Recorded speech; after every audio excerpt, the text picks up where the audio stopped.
지금 검찰이 한동훈의 청문회 당시에 개인정보 유출했다고 하면서 MBC 임현주 기자 압수수색하고 뭐 저 속옷이 들어있는 서랍까지 손으로 만졌다 하는 이야기 약간 들으셨지만 갑자기 최강욱 의원을 압수수색을 해요.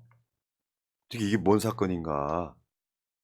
근데 뭐 밑박을 좀 깔아보면 한동훈 개인정보란 표현은 좀 약간 프레임화돼 있는 거고 장관을 검증하는 데 있어서 자료 일부예요. 인사청문회 자료. 인사청문회 자료.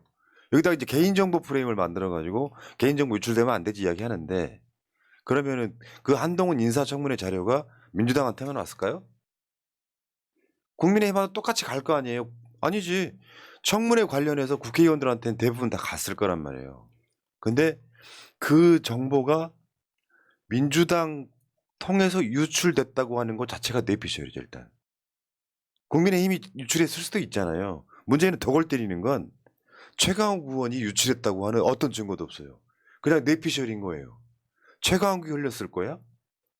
아니 세상에 이런 수사 보신 적 있어요? 흘렸다는 증거 자체가 없는데? 없어요. 그러면서 국민의힘의 주장이 뭐냐면 이제 패널리스트로 만나잖아요.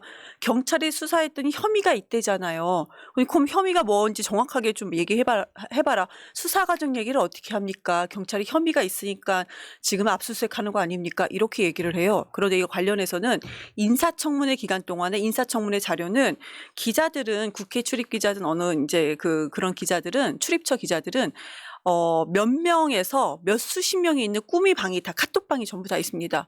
청문회 자료 다 공개가 됩니다. 공유가 되고 공개가 돼요. 그래서 직접 어제 기자가 했던 얘기가 뭐냐면 나도 이거 있는데 그런데 왜 MBC만 왜 최강욱 그 의원실만 이렇게 얘기를 하고 있습니다. 본인들끼리 공유해요 그냥 아예. 그러니까 최강욱 의원 어제 멘트 한번 볼게요. 답이 보이실 거예요. 읽어봐요. 글쎄 뭐 너무 황당한 일이고 어이가 없습니다. 이런 식으로 장난질 치는 거는 이제 대가를 치러야 될 것이고 명백히 말씀드리는데 저도 그렇고 보좌진들도 그렇고 MBC 임현주 기자 자체를 몰라요. 한 번도 만나거나 접촉한 사실이 없어요. 그래서 제가 어이가 없고 기가 막힌다는 것이고. 그러니까 뭐 관심법이라도 이야기하는데 아무 이유도 없이 최강욱 유출했을 거야. 그렇게 압수수색을 했는데 어제 이야기 들어보니까요. 국회 사무처 압수했잖아요. 컴퓨터. 네. 메인 서버를 압수를 했다는 거야. 그러면 국회의원들 실에 있는 연결돼 있는 거에 다 그게 가능하대요. 들여다보는 거. 그럼요. 통째로 다 봅니다. 그거 하나만 딱 가서 보는 것이 아니고요. 다 보고요. 처음에는 아침에 제가 시간 듣기로는 오전 9시도 전이었어요. 집 앞에 최강욱 의원 집 앞에 바로 그냥 있었다가 그냥 바로 핸드폰을 이제 압수를 한 거죠. 그다음에 바로 이제 국회로 온 건데요. 이건 좀 이상합니다. 솔직히 이 과정 자체가 왜 MBC 기자였는가? 최강욱 의원과는 그 연결고리가 없고, 근데 중간에 뭐 강서구 기초의원 국민의힘 전 국민의힘 기초의원이 또 있는 거잖아요. 그리고 또 거기를 악플러 고소동한 악플러 그러다 고소를 취한 사람이 있는데 그 고소를 당한 그러니까 처음에 USB 자료를 줬던 그 유튜버 고소를 당한 사람이 그 사람도 그럽니다. 그리고 강서구 국민의힘 그 기초의원도 그러고. 그 김민석. 네. 지금 저 병력 근무하고 있는 애. 네네. 아니 왜 MBC가 압수수색했는지 나도 모르겠다. 이렇게 얘기를 하고 있어요. 그런데 MBC 기자가 우리는 다 압니다 이제. 뭐를 보도했는지. 바이든 날리면 보도했었잖아요. 최강욱 의원 한동훈이 너무너무 싫어하잖아요. 그 MBC 기자 또 2020년대는 검사들 술접대 이거 보도했던 기자입니다. 그 중간에 있는 그 고소당했던 악플러도 전 그 인터넷 언론 유튜버 이제 그런 기자였었는데 그쪽하고도 그 한동훈 장관 사이가 너무 안 좋습니다. 그러니까 임현주 기자하고 일면식도 없는 사람인데. 그럼요. 그렇죠. 여러분들 저 한동훈하고 제일 구원이 많은 사람을 몇 명 찾으라 그러면 최강욱 있을 거고 김남국 있을 거고 뭐 몇 명 있잖아요. 그러면 아무 어떤 근거가 없는데 연결고리가 없는데 가서 압색해버리는 게 가능해요? 저는 한동훈은 탄핵시켜야 된다고 보는 게 물론 나는 고발자도 아니다. 뭐 그래서 자기가 빠져나가던 데 있잖아요. 골 때리는 게 있어. 한동훈이 어제 인터뷰하는 거 보면은 아예 최강욱을 가해자라고 못을 박더만. 최강욱 맞아. 의원은 가해자가 피해자를 탓하는 모습이 정상적인 모습 아니라고 생각한다. 최강욱 그런데 의원은 참고인 신분입니다. 어. 참고인을 가해자라고 낙인 찍는 것 자체가 법무부 장관이 가이드라인을 주는 거고 지시를 하는 거고요. 아니 한동훈 장관이 정상적이지 않는 거죠 지금. 그쵸, 비정상이죠. 쉽게 표현하면 애가 덜 떨어져서 간이 부었어 그냥.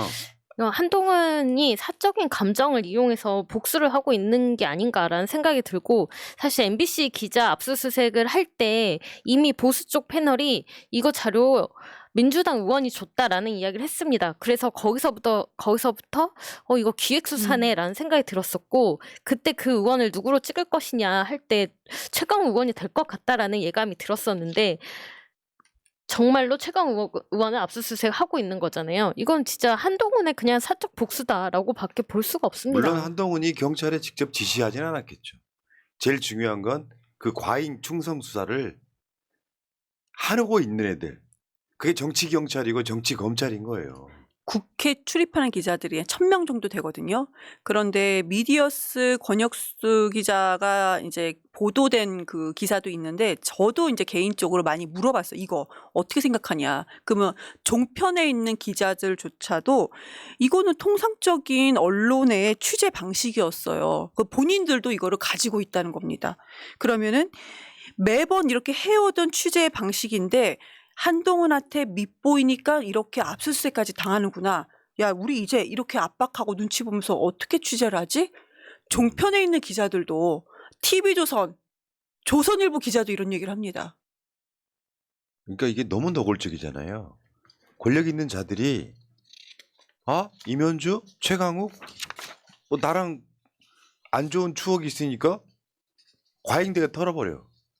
이런 정권 보신 적 있어요? 왜냐하면 노골적으로 그렇게 들키고 하는 경우는 어떤 정권을 통틀어도 없어요. 아닌 척하지. 근데 노골적으로 명백한 이유도 없이 헌법기관인 최강욱 의원을 털어. 자, 그 관련해 가지고요. 그 주광덕의 조민 씨 개인정보 생기부 이야기를 잠깐만 해볼게요. 정확한 팩트는 이거예요. 조민 생기부 건. 첫 번째, 경찰의 통신영장 청구를 검찰이 반려. 경찰에서 항의 후 두 번째 신청하자 검찰이 비로소 청구. 그러나 주광덕 핸드폰과 대포폰, 집, 자동차 등에 대한 압수수색 영장은 모두 불청구. 지금 조민 씨의 개인정보죠. 여기는 생기부라고 하니까 또 프레임이 안 잡히네. 조민 개인정보예요. 첫 번째, 경찰이 통신영장 청구를 검찰이 반려했어. 됐다. 두 번째, 경찰에서 항의를 하니까 두 번째 신청하니까 검찰이 비로소 청구를 해줬는데 압색 영장을. 근데 그 당시 가해자죠. 주광덕의 핸드폰, 대포폰, 집, 자동차 등에는 압수수색 영장은 모두 불청구했어요. 공정한 검찰이라며. 그 한동훈의 인사청문회 대상자였고 조민은 미성년자에 관련이 없는 사람 아니었습니까? 그런데도 이렇게 정말 공정한 처리를 합니다. 한동훈 장관은 진짜 중의가 딱 맞구나 생각이 드는 게 본인이 인청 자료에 대해서는 딱 꼬집어서 이 사람들을 압수수색을 합니다. 아니 국회 1000명 기자들한테 왜 압수수색 다 한다고 얘기 안 해요. 안 해요. 그러면 나도 이런데 그러면 그 조민은 20대의 조민은 일반인 아닙니까? 일반인이 이런 식으로 됐을 때 어땠을까 생각 안 합니다. 아예 안 해요. 그리고 우리가 하나 더 조국 장관 집 앞에서 기자들이 짜장면 먹고 있었던 거 있었죠. 우리가 사무실이나 회사 같은 경우는 그 주소가 공개될 가능성이 좀 있습니다. 그렇지만 집 주소까지는요. 이거야말로 정말 개인정보고요. 인청 자료, 인사청문회 자료에 있지 않으면 그게 유출되지 않으면 집 주소까지는 모릅니다. 근데 이거에 대해서는 왜 언급도 안 합니까? 예. 자, 조국 장관의 조국 민정수석의 비서였던 보좌관이었던 황현선 페이스북을 한번 보겠습니다. 조민 생기부 유출 사건에 대해 검찰이 영장 청구를 하지 않았다는 기자회견에 대해 검찰의 이중적 행태에 대해 기자회견을 했다. 다음날 조선일보가 거짓이라고 비판했다. 1차 영장 신청 기각 후 항의가 있자 2차 신청에서 마지못해 통신영장만 청구했다. 주광덕 핸드폰과 대포폰, 집, 자동차 등에 대한 압수수색 영장은 모두 불청구했다. 어제 있었던 최강욱 의원에 대한 압수수색 영장과 다르다.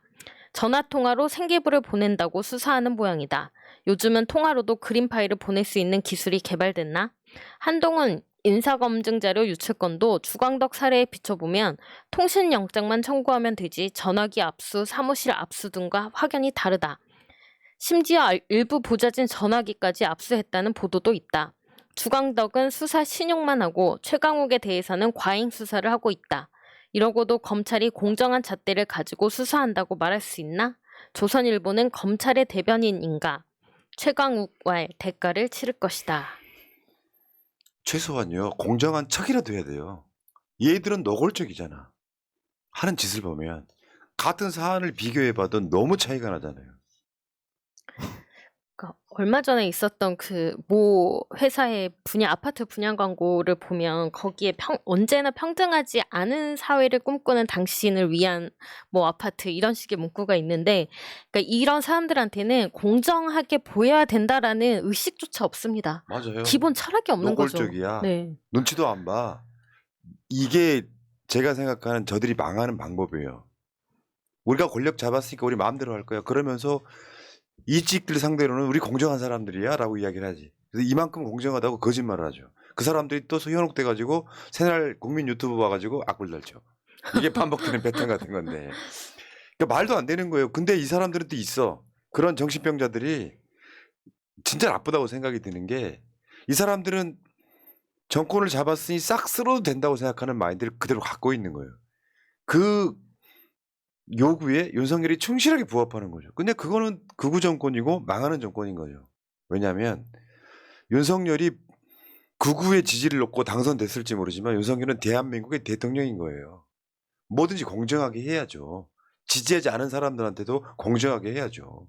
근데 이건 뭐 너무 노골적이니까 간이 부었다, 이런 말씀만 드리고요. 다음 주제로 갈게요.